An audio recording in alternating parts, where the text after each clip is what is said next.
ఓం గం గణాధిపతయే నమః ఆంజనేయాయ నమః. ఓం మనోజవం మారుతతుల్య వేగం జితేంద్రియం బుద్ధిమతాం వరిష్టం వాతాత్మజం వానరాయూధముఖ్యం శ్రీరామదూతం శిరసా నమామి.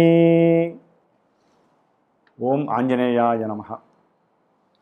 వీక్షిస్తున్నటువంటి ప్రేక్షకులందరికీ కూడా అంతరిక్షంలో సంచరిస్తున్నటువంటి నవగ్రహాలు, అట్లాగే నక్షత్ర మండలంలో ఉన్నటువంటి సమస్త దేవతామూర్తులు కూడా మిమ్మల్ని ఆశీర్వదించాలని ఈ ఏప్రిల్ మాసంలో 1వ తేదీ నుండి కూడా 30వ తేదీ వరకు గ్రహ గోచారాన్ని మనం గమనించినట్లయితే ముఖ్యంగా మీనరాశిలో ఉన్నటువంటి శని భగవానుడితో ఏప్రిల్ 14వ తేదీ వరకు కూడా సూర్యుడు, అట్లాగే ఏప్రిల్ 2వ తేదీ నుండి కుజుడు, ఈ 3 గ్రహాలు కూడా మరి దాదాపుగా ఏప్రిల్ 15 వరకు కూడా పాపగ్రహ మిళితమై మీనరాశిలో ఉంటూ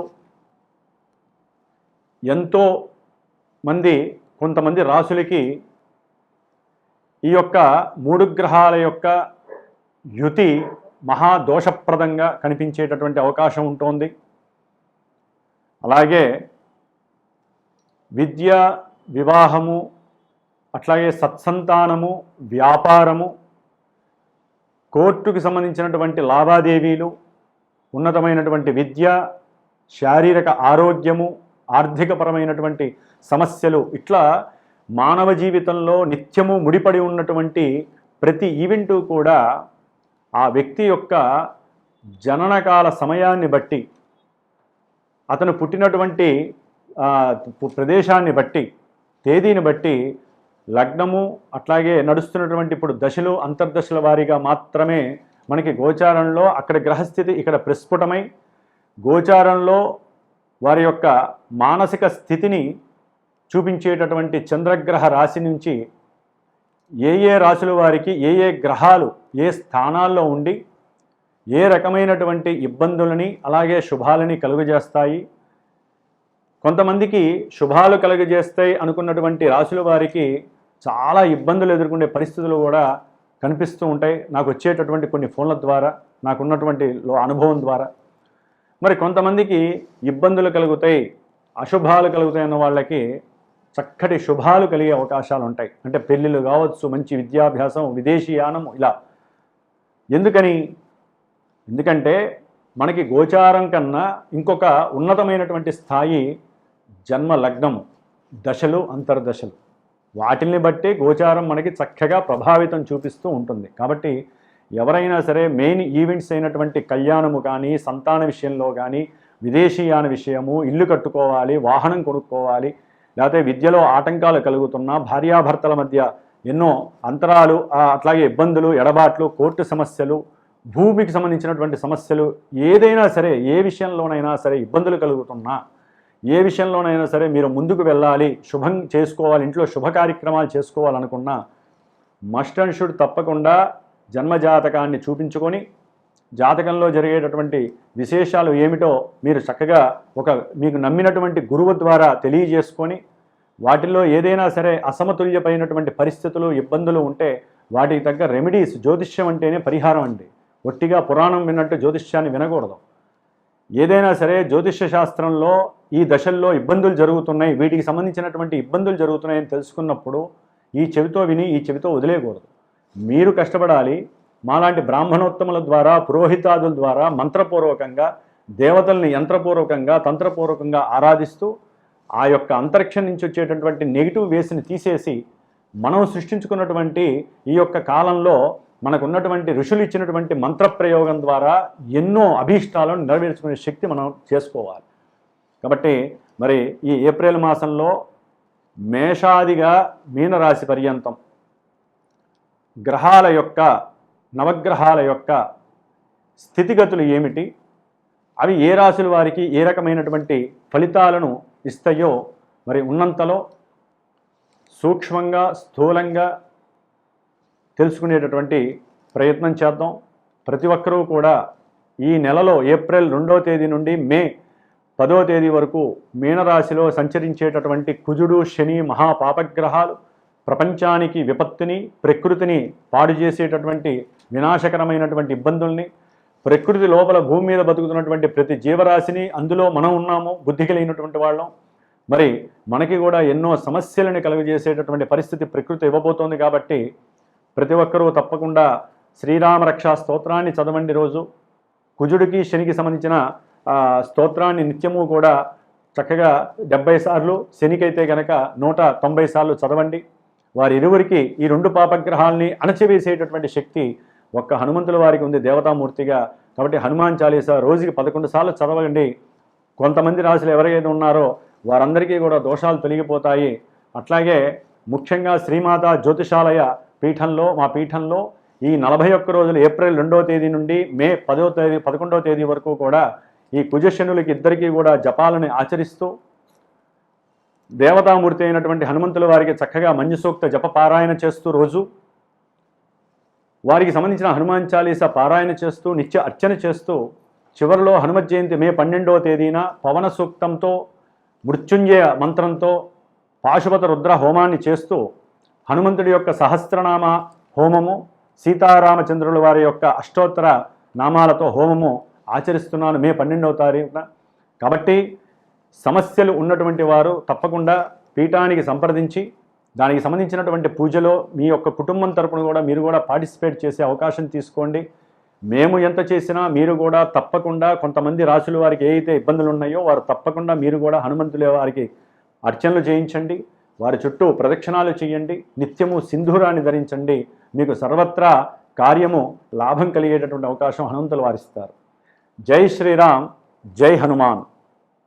మిథున రాశి. మిథున రాశి వారికి ఈ ఏప్రిల్ మాసంలో ఈ నెల రోజులు కూడా సూర్య భగవానుడు దశమస్థానమైనటువంటి మీనరాశిలో సంచరిస్తూ దాదాపుగా ఏప్రిల్ 14వ తేదీ వరకు కూడా అట్లాగే మూడో స్థానంలో ఉన్నటువంటి కేతుగ్రహము, ఈ 2 గ్రహాల యొక్క అనుసంధానము వలన ఎవరైతే ఉద్యోగపరమైనటువంటి ప్రయత్నాలు చేస్తున్నారో, వ్యాపార రీత్యా ఎవరైనా సంకల్పించుకున్నారో, అట్లాగే తండ్రి గారి యొక్క ఆస్తిని కానీ భూములను కానీ ఏదైనా సరే అమ్మాలనుకున్నారో, సంతానంతో విభేదాలుగా ఉన్నటువంటి వారు సంతానంతో మాట్లాడాలి అనుకుంటున్నారో వారందరికీ కూడా శుభప్రదమైనటువంటి అవకాశము సూర్య భగవానుడు ఇస్తున్నాడు ఈ నెల రోజులు మొత్తము కూడా. ఎందుకంటే మిథున రాశికి సూర్య భగవానుడు 10వ స్థానంలో ఉండి మంచి వ్యాపార స్థితుల్ని, ఉద్యోగ అవకాశాలు లేటుగా రావచ్చేమో కానీ ఉద్యోగ అవకాశాలు తప్పనిసరిగా మిథున రాశి వారికి వస్తున్నాయి. దీని తర్వాత 15వ తేదీ నుండి ఏప్రిల్ 15 నుంచి చివరి వరకు కూడా ఏప్రిల్ మాసాంతము కూడా ఈ సూర్య భగవానుడు లాభంలో ఉచ్చస్థితిలో ఉంటాడు. ఇది చాలా చాలా యోగ్యకరమైనటువంటి విషయము. ఎవరైతే గవర్నమెంట్ జాబ్స్కి, ప్రభుత్వ పరమైనటువంటి ఉద్యోగాలకి ప్రయత్నాలు చేసి అలసిపోయి ఉన్నారో వారికి కనుక గ్రహస్థితి అనుకూలంగా ఉన్నట్లయితే వారి యొక్క జన్మజాతకంలో లగ్నము కానీ లగ్నం నుంచి ఉన్న గ్రహాలు దశాంతర్దోషుల రూపకంగా ఇప్పుడు ఉన్నటువంటి గ్రహాలకి ఎక్కడైనా సరే అమరి ఉన్నట్లయితే తప్పకుండా ఉద్యోగ విషయంలో మీకు ప్రమోషన్స్ వస్తాయి. ఉద్యోగం చేస్తున్న వాళ్ళకి ఉద్యోగం ఎవరైతే ప్రభుత్వ పరంగా కోరుకుంటున్నారో ప్రభుత్వ ఉద్యోగాలు లభించే అవకాశాలు ఉంటాయి. దశమంలో ఉన్నటువంటి మరి కుజుడు శని మాత్రము కాస్త కర్మదోషాల్ని ప్రసాదిస్తున్నారు. ఏదైనా మీకు కనుక గృహ కట్టడాలకి అప్పు చేయాలనుకున్నా, ఆల్రెడీ అప్పు చేస్తున్న వారి ద్వారా కొన్ని థ్రెడ్స్ వచ్చే అవకాశం ఉంటుంది. అట్లాగే స్నేహితులు ఎవరైనా సరే స్నేహితుల దగ్గర మీరు డబ్బులు కనుక అప్పుగా తీసుకున్న సందర్భంలో మిథున రాశి వారు ఉన్నట్లే వారిలో తెలియనటువంటి, అంటే అవతల వ్యక్తుల్లో తెలియనటువంటి ఒక కుళ్ళు కల్మషం ఏర్పడి మిమ్మల్ని అడగకూడని సమయంలో, అంటే మీరు ముందే రాసి పెట్టుకుంటారు ఫలానా సంవత్సరంలో నేను డబ్బులు ఇస్తాను, అప్పటిదాకా వడ్డీ ఇస్తాను అని. కానీ వారు వచ్చి మీ పేక మీద కూర్చుంటారు, నాకు ఇప్పుడే కావాలి లేకపోతే నేను కేసు వేస్తాను అని. మీ దగ్గర ఉన్న కాగితం ఉన్నప్పటికీ కూడా అవతల వ్యక్తి మిమ్మల్ని భయాందోళనకి గురి చేసి మీకు ఉన్నటువంటి, అంటే ఇంకో చోట చేయని రియాక్షన్లో మీరు ఏం చేయలేక అప్పు చేసే పరిస్థితి కూడా కనిపిస్తోంది ఈ దశమంలో ఉన్నటువంటి కుజశనుల యొక్క ప్రభావం వలన. దాని వలన ఆరోగ్యం, ఆల్రెడీ మీకు జన్మరాశిలో ఉన్నటువంటి కుజుడు యొక్క చతుర్థ దృష్టి మీ జన్మరాశి మీద పడటం వలన అనుకున్నటువంటి వ్యాపార వృద్ధి విషయంలో ఆటంకాలు ఏర్పడతాయి. అట్లాగే ఎవరైనా ప్రేమపరంగా ఎవరైనా సరే వివాహపరంగా ప్రయత్నాలు చేస్తూ ఉన్నట్లయితే ఆ వివాహ విషయాలు అక్కడి దాకా వచ్చి ఆ సమయానికి వివాహం వద్దని కానీ వివాహాన్ని ఆగిపోవటం కానీ ఇట్లాంటివి ఎన్నో రకాలైన ఇబ్బందులు, భార్యాభర్తల మధ్య ఏదైనా సరే సయోధ్య కలుగుతోంది, ఇరువురు చాలా కాలం దూరంగా ఉన్నారు, కలుస్తున్నారు అనేటటువంటి సిచ్యువేషన్ వచ్చే లోపలే వారి యొక్క మాటలు కాస్త వికటించి ఇరువురి మధ్య విపరీతమైనటువంటి మానసిక ఆందోళనలు కలిగి మధ్యవర్తులు ఎవరో ఒకరు దూరి వారి మధ్య ఇంకా గొడవలు రెట్టింపు చేసి మళ్ళీ కూడా విడనాడని, అంటే ఒక రకంగా చెప్పాలంటే విడిపోయే అవకాశం కనిపిస్తోంది. కాబట్టి భార్యాభర్తలు కాస్త సంయమనంతో మన గ్రహస్థితి బాలేదు కాబట్టి మనం జాగ్రత్తగా ఉండాలి అని మాత్రమే అనుకోండి. మధ్యవర్తుల్ని ఎవరు కూడా భార్యాభర్తలు రానిమాకండి. మీ బాధలు కలిగినా సంతోషాలు కలిగినా ఇరువురు ఒకరికొకరు మాట్లాడుకోండి తప్ప మూడో వ్యక్తి, అది తల్లి అయినా తండ్రి అయినా అన్న అయినా చెల్లి అయినా పిల్లలనైనా సరే మీ మధ్యలో రానిమాకండి. దానివలన ఎన్నో సమస్యలు వచ్చే అవకాశం ఉంటుంది. ముఖ్యంగా మిథున రాశి వారికి ఈ 11వ తేదీ నుండి బుధుడు 10వ స్థానంలోకి వచ్చినప్పుడు ఆయన నీచస్థితిని పొందడం ద్వారా, కుజశనులతో పొందడం ద్వారా చర్మ సంబంధిత అనారోగ్య బాధలు కానీ, నరాలకు సంబంధించినటువంటి అనారోగ్య బాధలు, థైరాయిడ్, లేకపోతే గొంతుకు సంబంధించిన, వెన్నుపూసకి సంబంధించిన, నడుముకి సంబంధించిన ఎన్నో అనారోగ్య బాధలు మిమ్మల్ని కబలించే వేసే అవకాశం ఉంటుంది. దాని ద్వారా హాస్పిటల్కి వెళ్ళటము, లేకపోతే కొంతమందికి అయితే కనుక ప్రమాదాలు కూడా సూచించే పరిస్థితి. కుజుడు బుధుడు శని కలవడం ద్వారా ఈ నెల రోజుల్లో మిథున రాశి వారు కాస్త ప్రయాణాల విషయంలో జాగ్రత్తగా ఉండండి.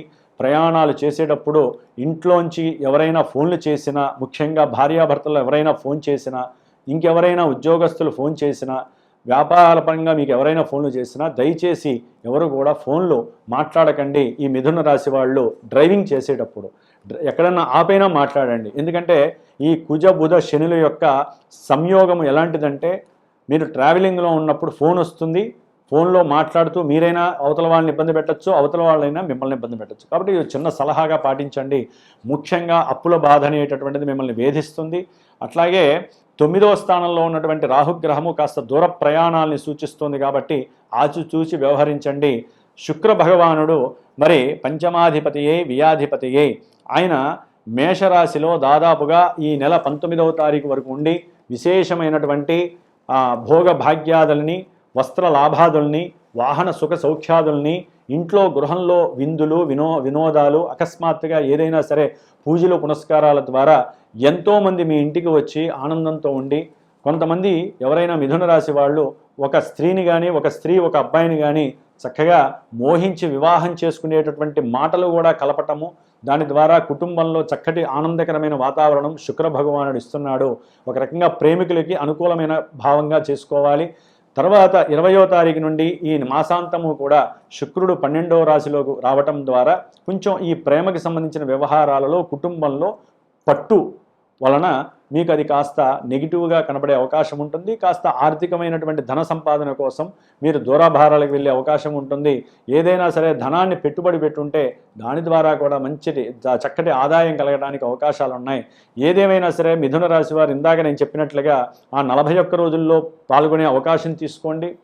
అట్లాగే మీరు కూడా వ్యాపారము, ఆరోగ్యము, ముఖ్యంగా అనుకున్నటువంటి ఉద్యోగ వ్యవస్థల్లో కానీ, ప్రమోషన్ వ్యవస్థల్లో కానీ మీకు ఇబ్బందులు కలుగుతున్నా, సూర్యుడు అనుకూలిస్తున్నా కూడా కర్మస్థానంలో ఉన్నటువంటి బుధుడు కుజుడు శని మాత్రము చాలా ఇబ్బందులు కలుగజేస్తారు. కాబట్టి ఆరోగ్యాన్ని కాపాడుకుంటూ మీరు కూడా తప్పకుండా విష్ణు సహస్రనామ పారాయణ చేయాలి.